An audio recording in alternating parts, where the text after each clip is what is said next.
ఈ మూవీకి మాటల మాంత్రికుడు త్రివిక్రమ్ శ్రీనివాస్ దర్శకత్వం వహించారు. సంక్రాంతి సందర్భంగా జనవరి 12వ తేదీన భారీ స్థాయిలో థియేటర్లలో గుంటూరు కారం మూవీ విడుదల కానుంది. గుంటూరు కారం సినిమాలో మహేష్ ఫుల్ లెంగ్త్ మాస్ పాత్ర చేస్తున్నారు. చాలా కాలం తర్వాత మహేష్ మాస్ మూవీ చేస్తుండటంతో ఈ సినిమాపై క్రేజ్ భారీ స్థాయిలో ఉంది.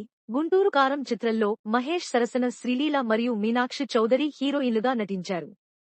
మహేష్ తల్లి పాత్రలో సీనియర్ నటి రమ్యకృష్ణ నటించారు. ఈ సినిమాలో జగపతి బాబు, జయరాం, ఈశ్వరీరావు, ప్రకాశ్ రాజ్, రావు రమేష్, మురళీ శర్మ, వెన్నెల కిశోర్ మరియు సునీల్ ఈ చిత్రంలో కీలక పాత్రలు పోషించారు.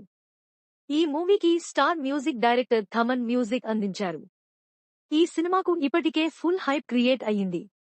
తాజా ట్రైలర్తో సినిమాపై అంచనాలు అమాంతం పెరిగాయి. సంక్రాంతి పండుగకు తగ్గట్లే సినిమా పూర్తిగా అర్బన్ ఏరియాలోనే కాకుండా విలేజ్ బ్యాక్ డ్రాప్ లో కూడా చిత్రీకరించారు. ఇక సినిమాలో ఏదో పాత సినిమా రెఫరెన్స్ సీన్ ను గురూజీ యాడ్ చేసినట్లు ట్రైలర్ చూస్తే తెలుస్తోంది. సెకండ్ హీరోయిన్ గా నటించిన మీనాక్షి చౌదరికి కూడా స్క్రీన్ టైం బాగానే ఇచ్చినట్లు తెలుస్తోంది.